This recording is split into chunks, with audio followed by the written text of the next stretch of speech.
Okay, this is the Kaiser Trap. If you don't jump there, you can die, and in my case, I didn't know that was the case. So I did die there, on I think the last stream playthrough I did. Also, I died a few other places here because of not knowing how the mechanics work.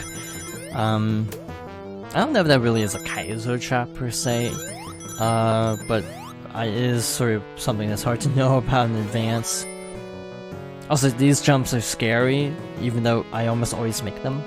Just visually, it feels like a very long shot.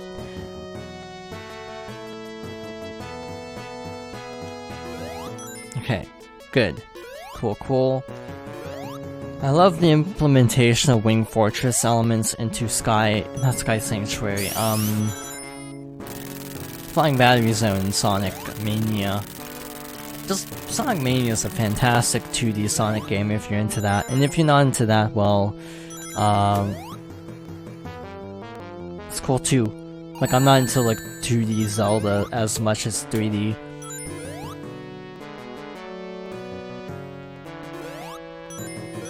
Yeah, they are oddly generous with the rings for this being the penultimate level. It's kind of a weird level because it's kind of like this. It's kind of in the same camp of Sky Chase or whatever it's called, of just being kind of a weird diversion in the middle of the story. It's like, it kind of relieves a lot of the anxiety from Metropolis, for me at least. It's just kind of a nice little chill romp before the end game.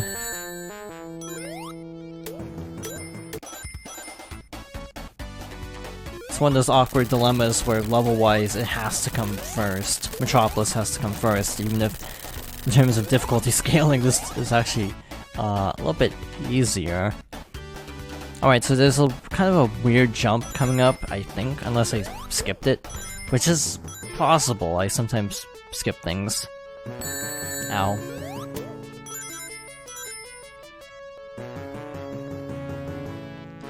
I know a lot of people get hung up on the nostalgia factor being a little bit too heavy of Mania, but I also didn't play Sonic 2 until, like, literally right before Mania came out.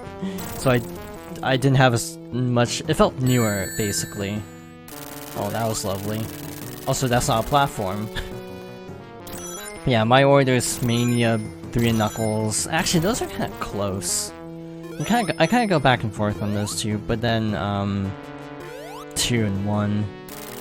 In Episode 4, or Sonic 4 Episode 1, I still need to finish before I feel comfortable actually placing it, even though I'm pretty sure it's going to be next to 1. Okay, this is a much better start.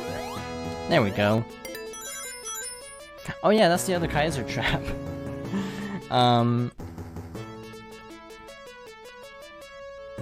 So if you hit this, you die, so you have to actually just jump.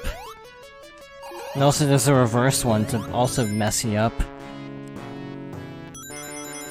Again, it sort of blends in with the gray of the girder, or the platform, whatever it's called.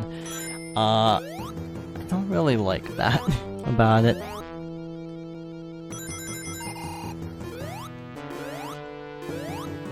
I honestly don't understand level design, to be honest. Mario Maker really proved to me that as much as I can recognize good level design, I can't create that. It's like, but I don't know what the odds of you not holding right in a Sonic game are. That's the kind of weird thing. Also, this boss is fun, in a way. Yeah, this would look good in widescreen, because you could see everything.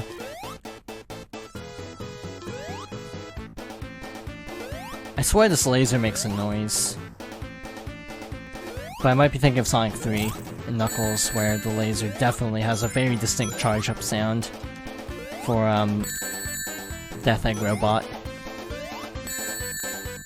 Also, I feel like this boss would be a lot more manageable if it just had one less of these little spiky dudes. It's a little chaotic in a small space. Man, if I had a double jump, this would be over in no time.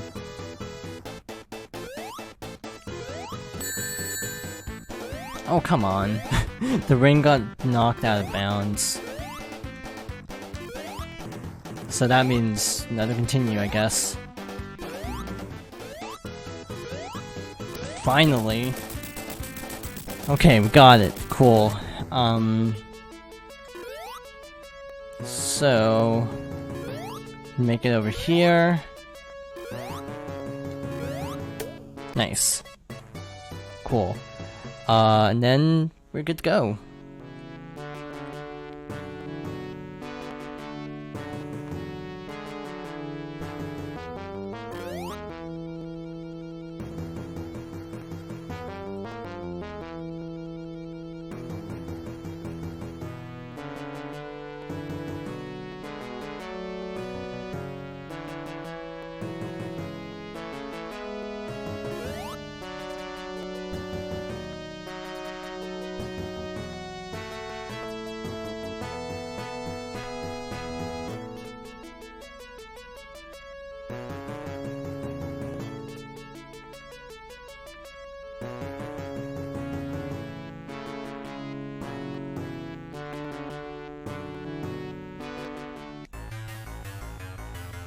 Alright, we are finally at the last zone, and I'm gonna try to break this fight a little bit.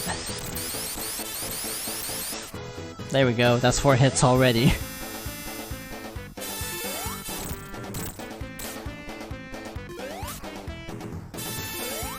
Yep, 1 more was all it took. If I had actually gotten more bounces when he was doing the dashes, not the rolls, but the dashes, it would have gone even faster.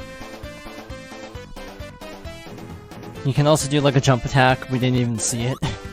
But this is the final boss, the Death Egg Robot. So, the body is the weak point. The problem is you have the little spike, so you can do this. It's very scary. I don't recommend doing this at all, but I'm doing it anyway because, speeding up the fight.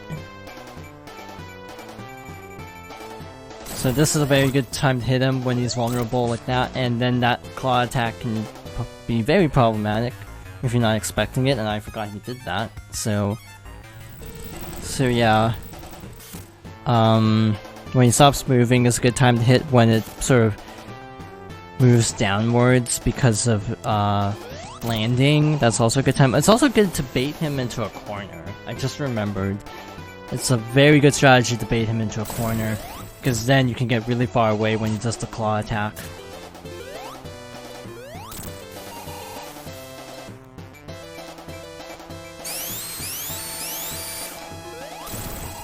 That was too far away, because now I can't get hidden. While he was recovering. I think this takes 12 hits, so it's actually more than most bosses in Sonic in general.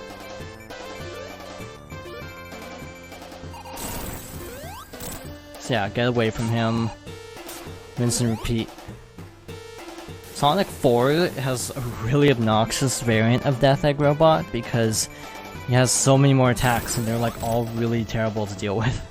So that's why I haven't finished Sonic 4 Episode 1, it's just because I can't really fight the Death Egg Robot in that game, and then you have to refight a bunch of other bosses every time you want to replay it, so you have to kind of do everything in one sitting. I've lost count on hits as well, which is, to me, kind of scary, because I very much like to keep track of hits in this game. And that's just a very me problem.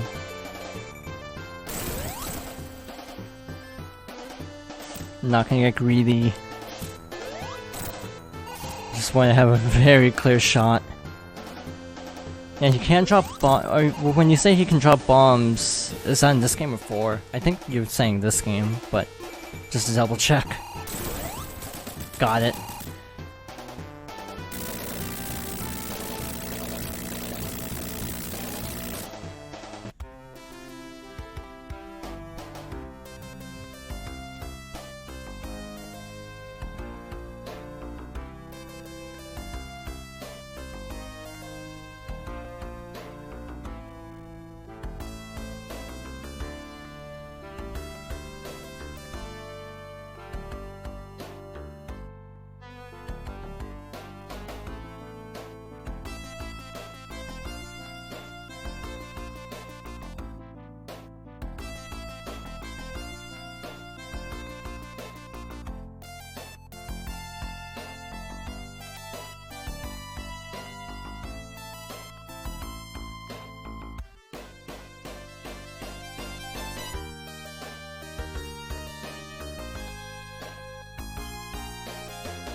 Well, that didn't go as smoothly as I would have hoped, but at least we did finish it. I didn't also save state, which was also nice. First time I've done that, even if I had to use the level select code.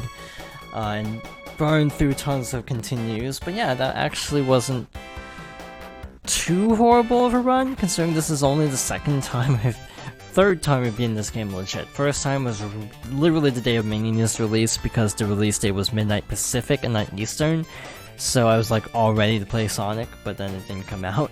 So I ended up just playing Sonic 2 for the first time in literal years.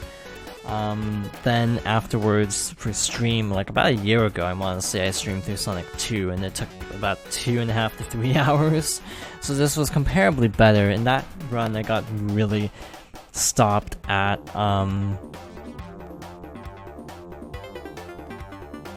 got really hung up on Metropolis in that run. This time I just got really hung up on Wing Fortress, so it's always something apparently. But yeah, if you get all the Chaos Emeralds as Sonic, you turn into Super Sonic and the ending's slightly different. I prefer the regular ending because of Tails saving Sonic rather than him just being fine. Like if he does have all the Chaos Emeralds, so I actually prefer the regular ending, and I know a lot of people have said this. Special thanks to, I don't know if they're still even here, but thanks to, Lemon spokesperson, I think is their current name in chat, for gifting me this game, actually. I think. Yeah, I don't know if they're still here, and thus I can ask them if this was the one they gifted to me, because I know they gifted me Sonic 1 and one other, and I think it was this one. I think I already own Sonic 3 and Knuckles.